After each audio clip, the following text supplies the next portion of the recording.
it's Flashback Monday. Time to go back in time. Turn the clocks back. View some books that were published earlier. Years ago. We're sort of catching up to the present here. So if anybody has any ideas for future Flashback Mondays, let me know. And hey, it's the D. Louise Book Series. I'm Christina KRST. KRISTINA. And this is where we read books and we talk books. And I'm a series person. And I'm learning very slowly. So slowly. So anyways, this is December 2018. And I was thinking that this one book should have waited till at least January. But I guess if you want, and we have done this book a gazillion times on this channel. At least 5 or 6 times we've done this book. She's one of my go-to authors for a holiday. You need a book for a holiday? It's her and Miss Crawford and a couple others. Guaranteed there's a holiday book out there. And being it's December, she's a little on the early side. I would have aimed for January, but although if December is the present giving, or you could actually wait till February to give this book, or you could buy it in December and then give it in February. Okay? So we're starting with Valentine's Day. If you haven't seen any of my Valentine's Day if-thens, please go check those out. They're cute. I had some props. My singing bear and Sandy.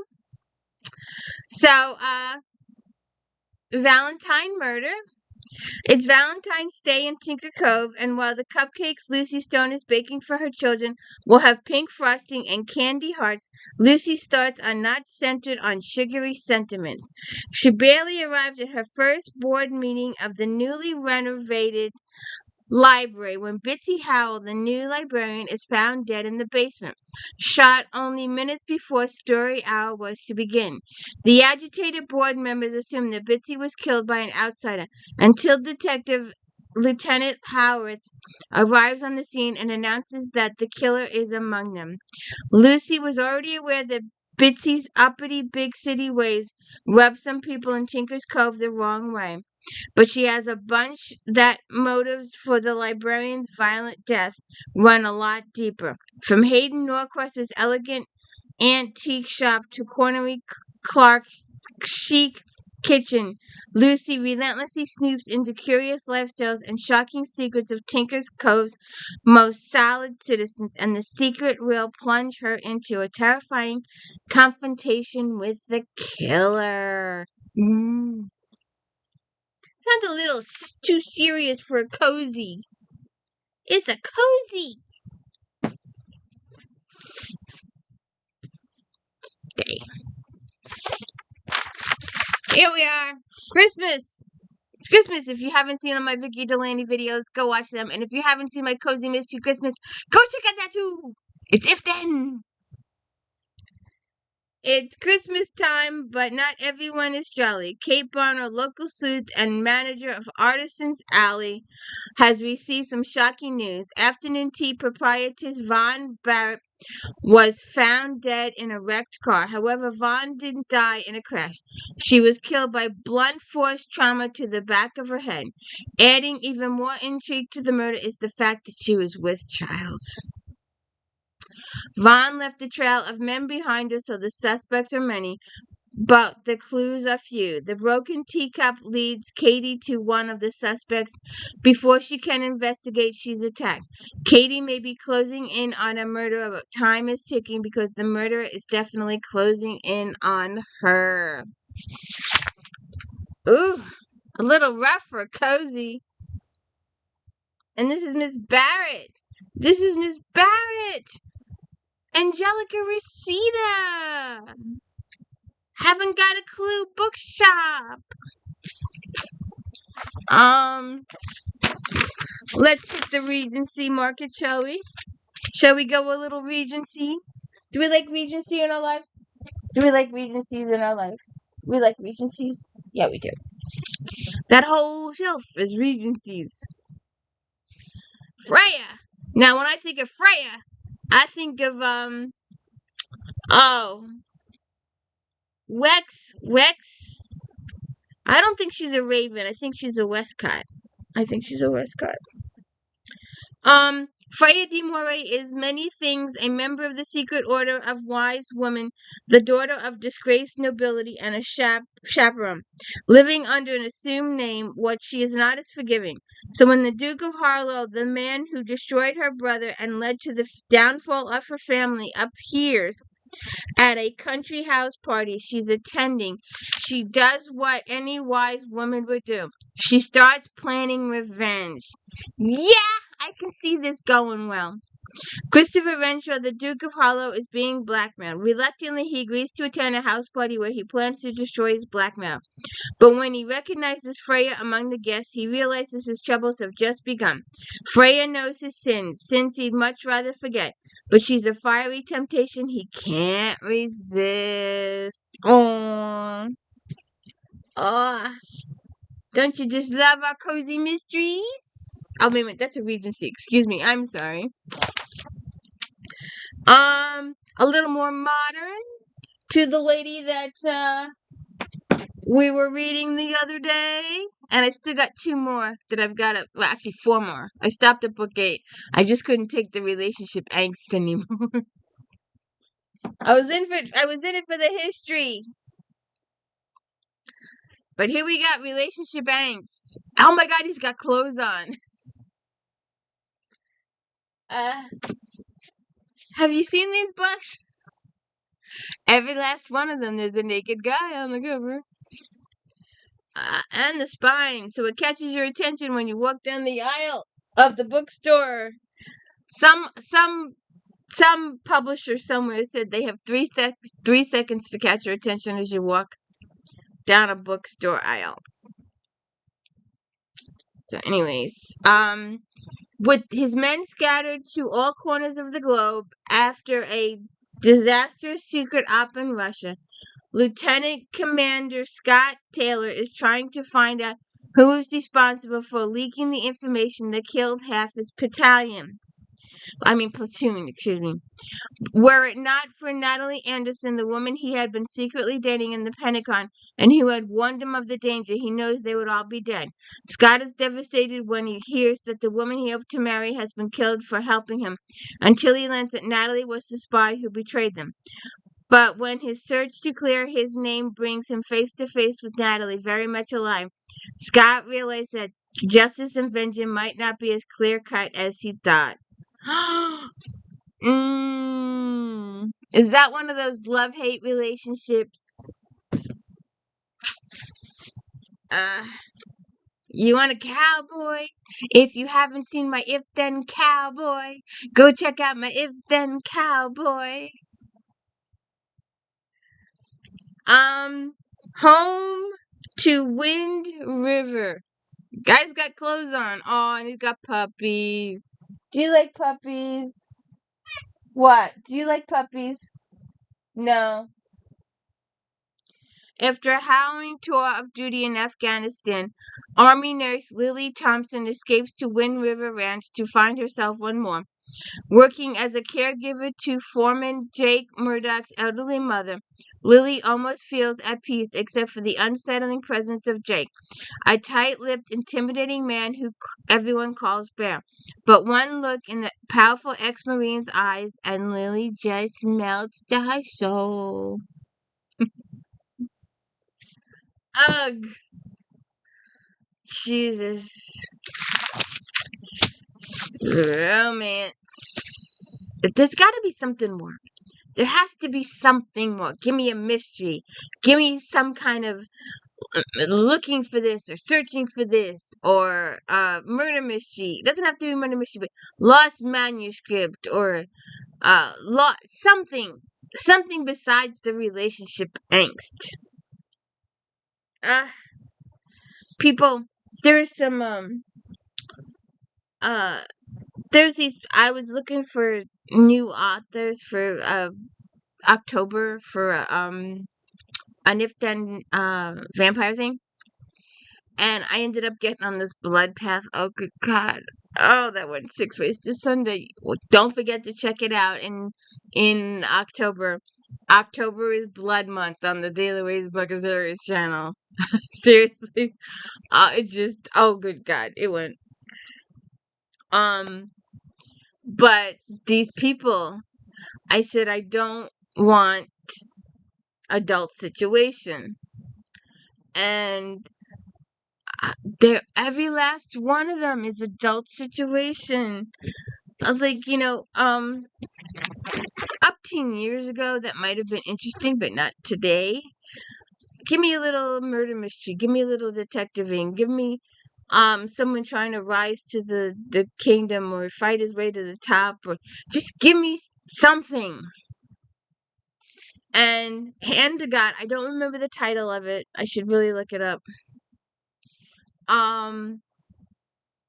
This author said her vampire lived in a hotel, and the people were arranged like bottles of wine, their level of how good their blood was. And I went, ugh.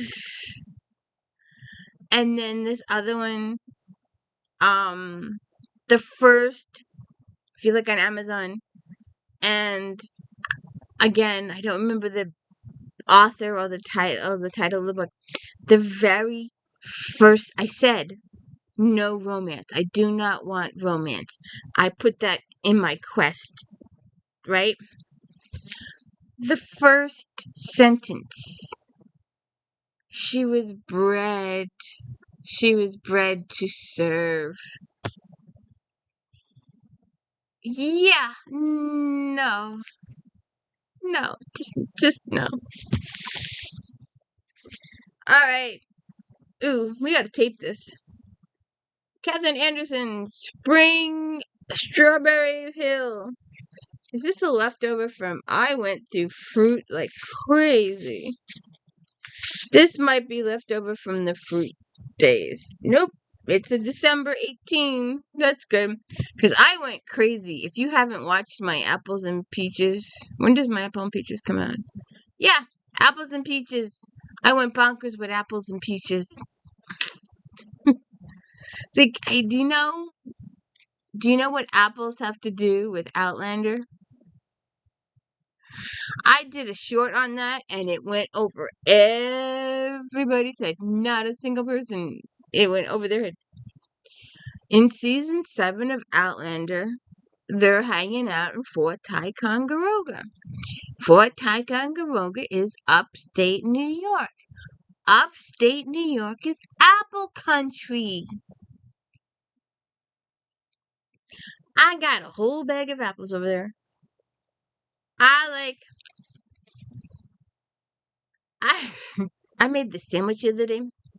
I took my apple, sliced it up, chopped it up into itty bitty pieces, mixed it up in a bowl with some peanut butter, put it on a sandwich. I had 2 bites. I was full. Oh, so where were we? Oh, yeah, strawberries. We may do strawberries at one point. It gets strawberry picking season here. We have strawberry we don't anymore.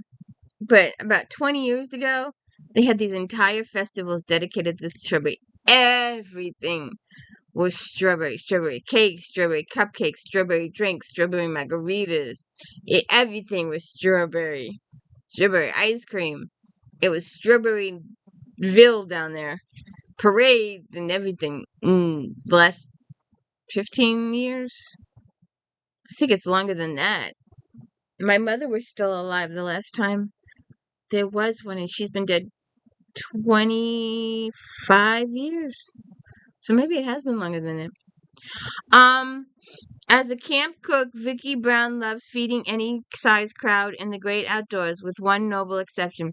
She would never have predicted she'd join the crew led by gruff cowboy Slade Wilder, the man who broke her heart just days before their wedding. What a schmuck! Life has gone on since Vicki left him. Slade, the man who broke her heart just days before. Yeah, so he did it. but Slade can admit his attraction to the only woman he's ever loved remains stronger than ever. If he weren't in such desperate need of an experienced cook for his paying guests, he would send Vicky packing. He knows better than to seek out the company of the woman who broke off their engagement so many years ago. Oh, so it was one of those misunderstanding situations and he didn't get a chance to explain. Oh, I hate those. I hate those. More relationship angst. Never tried to discuss it. Just ran in their own directions. Ugh. Let's do a little sci-fi. Shattered Sun. Rachel Dunn. The world might have plunged into darkness, and the only shaming priest Jaros might be able to bring back the sun. With his ragtag band of fighters, a laconic warrior, a pair of street urchins, a ruthless priest, and an unhinged sorcerer, Jaros seeks to defeat the ancient gods newly released from their long imprisonment. But the calendar. Okay, before Miss A interrupted us. Hey, Miss Mope, what's the matter? We need to get your toys out and get you moving. You need some exercise. So with his ragtag band of fighters, a laconic warrior, a pair of street urchins, a ruthless priest, and an unhinged sorcerer, Jaros seeks to defeat the ancient gods newly released from their long-time imprisonment. But the twins have champions of their own and powers beyond knowing, and the only sure thing is that they won't go down without a fight.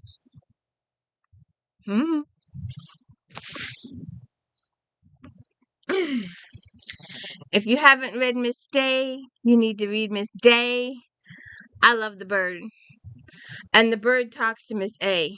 I can't say her name because she will respond. Well, sometimes she responds. Some of the units respond better than the other units, but the bird actually talks. In the beginning, it was the Miss A couldn't do the 911 thing, but later on in the series, the A does do the 911 thing. I think she does in real life too. I'm not sure anymore. But Mac McKenzie and the audiobooks are, you got to listen to the audiobooks. I've done the audiobooks for these. She owns the bike shop, and her little book club meet in the lighthouse that her brother's living in, and her brother's an alcoholic, and he's gained custody of his daughter, and they solve murder mysteries, and she's in love with the baker down the street. Summer is busy season for Mackenzie Mac Alameda's bicycle shop, nestled in the quaint seaside hamlet of West Ham, Massachusetts. She expecting an influx of tourists at Mike's Bikes. Instead, she discovers the body of Jake Lacey. Mac can't imagine anyone stabbing down on his lot Candyman. However, the authority seems to think Mac is a strong suspect after she was spotted arguing with Jake just hours before his death. Mac knows she didn't do it, but she does recognize the knife. It belongs to her brother Derek, the guy in the lighthouse. That's how we meet Derek and get interested in him and all this stuff. She sells bikes to tourists so they can ride around town on the bikes instead of drive. So it's one of my authors. You might want to check it out. All right. We might do this. I'm trying to decide if I should do one of her series or not. Diana Stabenow. I guess they were going for the Egyptian kind of look. But it doesn't come across good on screen, does it? Alexandria, 47 BC. For 3 centuries, the House of Ptolemy has governed the Kingdom of Egypt. Cleopatra, 7th of her name, rules from Alexandria, that beacon of commerce and learning that stands between the burning sands of the desert and the dark waters of the Middle East. But her realm is beset by ethnic rivalries, aristocratic feuds, and courtly intrigues. Not only that, she must contend with the insatiable appetite of Julius Caesar, who needs Egyptian grain and the Egyptian gold to further his ambitions. The world is watching the young queen, waiting for a misstep. And now her most trusted servant, her eye, has been murdered and a vast shipment of newly minted coins stolen. Cleopatra cannot afford for the coins to go unrecovered or the murderers unpunished, so she asks her childhood friend Nebinero to retrace the Deadeye's footsteps. Interesting. So, we'll have to look it up. How did they make coins in Egypt's time? Anybody know? More relationship angst. Miss Michaels, safe and sound. Are you bored? Isabel Flanders Tokus isn't expecting to solve sisterhood in a new mission when she strikes up a friendship with a curly-haired boy in her local park. Ben Ryan is 8 years old, sweet, funny, and smarter than most adults. A child genius, in fact. He's also in much deeper than he realizes. Ben is the grandson of a millionaire, Eleanor Lyman, who hired Izzy years ago to design an institute for gifted children. Ben's mother passed away, and Ben now lives with his stepfather, Connor, and Connor's wife. Yet as Izzy soon learns, Ben's home life is far from happy. Connor and Natalie are constantly fighting. They've been using Ben's trust fund to support their lavish lifestyle, while shamefully neglecting Ben. And with Natalie's getting greedy, Ben's safety is now in jeopardy. Izzy's first step: call in the sisterhood. The second, track down Eleanor, who has been mysteriously vanished on a secret mission of her own, trying to right an old wrong. Izzy, Annie, Myra, and the rest of the sisters come together at Pinewood, thrilled to be united once more. So there's a mystery here. There's a mystery. It's not just relationship angst. It's a mystery. There's something to solve. Now, see, that's a good book when there's something to solve.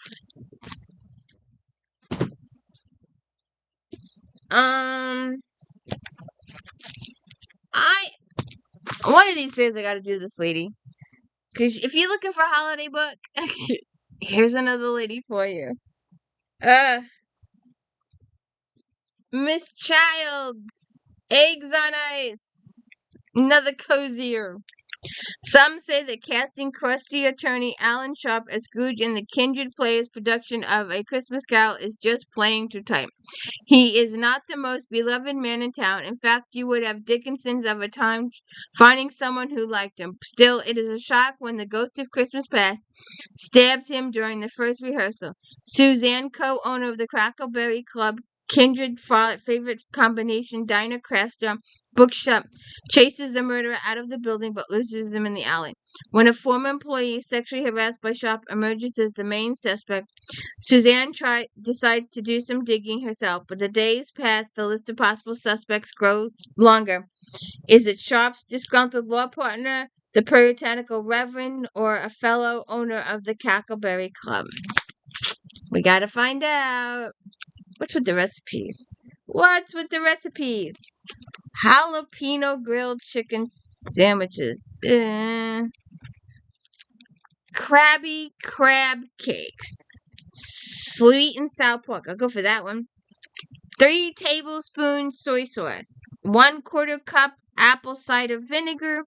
2 tablespoons cornstarch. 1/4 cup brown sugar. 2 pounds cubed pork. 1 onion diced. 3 cloves garlic minced. 1/2 cup of apple juice. 1 cubed ginger grated. 1 green pepper. 1 20-ounce can of pineapple. Combine soy sauce, apple cider vinegar, cornstarch, brown sugar in slow cooker. Add cubed pork and stir. Add onion, garlic, apple juice, and grated ginger. Cook for 8 hours. There you go. Okay, these next few books I'm looking into doing myself. How many of these books will you be reading? Preston and Childs, Verses for the Dead. After an overhaul of leadership at the FBI's New York field office, AXL Pendergast is abruptly forced to accept an unthinkable condition of continued employment. The famously rogue agent must now work with a partner. Pendergast and his new teammate, junior agent Cold Moon, are assigned to Miami Beach, where a rash of killings by a bloodthirsty psychopath is distinguished by his confounding MO, cutting out the hearts of his victims and leaving them along with cryptic handwritten letters at local gravestones, unconnected save for one bizarre detail. All belong to women who've committed suicide. Or maybe not that one.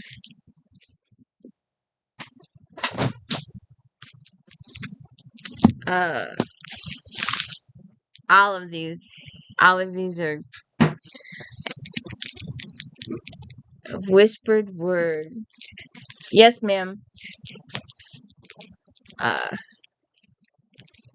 Nora Pennington, owner of Miracle Books, believes that a well-chosen novel can bring healing and hope, but she and the other members of the Secret Book and Scone Society know that sometimes practical help is needed too. Such is the case with the reed-thin girl hiding in the fiction section of Nora's store, wearing a hospital ID and a patchwork of faded bruises. She calls herself Abilene, and though Nora and her friends offer work, shelter, and supportive ear, their guest isn't ready to divulge her secrets. But when a customer is found dead in an assumed suicide, Nora uncovers connection that points to Abilene as either a suspect or the target. A little bit of a cozy. Yes, ma'am. Yes, ma'am. I cannot wait. Any week, any day now, actually. When is this? Any day now, this book, the next book, the newest book, will arrive in the mail. I am coming out of my skin with excitement over this next book. Because, you see, if you haven't gone through my Victoria Thompson Gilded Age videos, there's 24, 5, 6 of them. And then there's a Mrs. Ellsworth version of it. You have to watch those videos. I love Mrs. Ellsworth. But this series is a smaller series. There's seven books, I think, now. This was a newer series she started, and Miss Thompson has passed away, but apparently her daughter has picked up the reins. I'm so excited because when I saw that this new book was coming out, I nearly had a what's going on here? Is this somebody who has the same name or what? And so it's the daughter, and she's ghostwriting her mom's series, and she's taking Sarah Brandt and Frank Malloy and putting them in with the Elizabeth and her now husband and his mother and their con artist team. But for now, 2018 December was City Secrets. And Elizabeth has discovered that navigating the rules of high society is the biggest con of all. She knows that she can play the game, but so far her only success is Priscilla Knight, a dedicated young suffragist recently widowed for the second time. Her beloved first husband died in a tragic accident and left her with 2 young daughters and a sizable fortune. While she was lost in grief, Priscilla's pastor convinced her she needed a man to look after her and engaged a whirlwind courtship and a hasty marriage to a fellow parishioner, Endicott Knight. Now, about 9 months later, Endicott is dead in what appears to be another terrible accident. However, I think someone has a hand in it. I've read this book, I've read the series, so check out the videos for it. A lady we all know and well. Oh, and speaking of, anybody want an apple? Outlander. So, anybody that knows me and knows Saturdays, and if you check out my Saturdays, you're going to see this lady often, just not her female side. But you will see this in October for Blood Month. I really went bonkers. With the blood. It was too much. I'm kind of embarrassed I did so much. But September is interesting. Nora Roberts of Blood and Bone. Tree. Ooh, speaking of September, we did Family Tree video. Please go watch that. That took a lot of work. Um, it looks like an ordinary life, an everyday family chore to be done. Squabbling at the dinner table, a basketball game, or swim in the nearby stream, but beyond the edges of this peaceful farm, the world has changed. Fallon Swift has two loving parents, but her true father died long ago in what was known as the New Hope Massacre. The distant city where her mother once dabbled casually in the craft has been in ruins for years. Reclaimed by nature, desolate since the doom descended and the billions grew sick and died. Traveling anywhere now is a danger as a vicious gang of raiders and fanatics called Purity Warriors search for their next victim. Those like Fallon in possession of gifts are hunted, and as her 13th birthday looms, her true nature, her identity as the One, can no longer be hidden. I'm not sure. But go check out Eve Dallas on Saturday.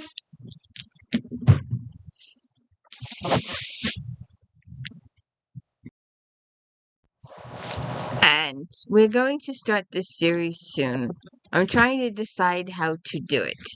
One book a week, or I'm not going to do the whole series at once. It's just too much.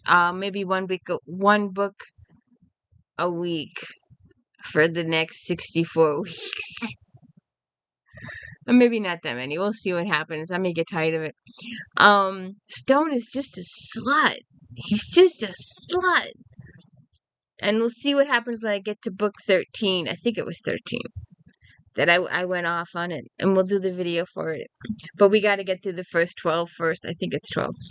But there's over 60 of them now, and he's got a ghostwriter. Stuart Woods, A Delicate Touch. When an old acquaintance reaches out to Stone Barrington requesting assistance, the job seems easy enough. She needs an expert in the esoteric field, someone with both the knowledge and the careful dexterity to solve a puzzle. But the solution exposes a decades-old scandal involving numerous prominent New Yorkers who would prefer the past stay buried. With this explosive information on hand, Stone Barrington has a decision to make. He can either play it safe to the detriment of others, or he can see justice done.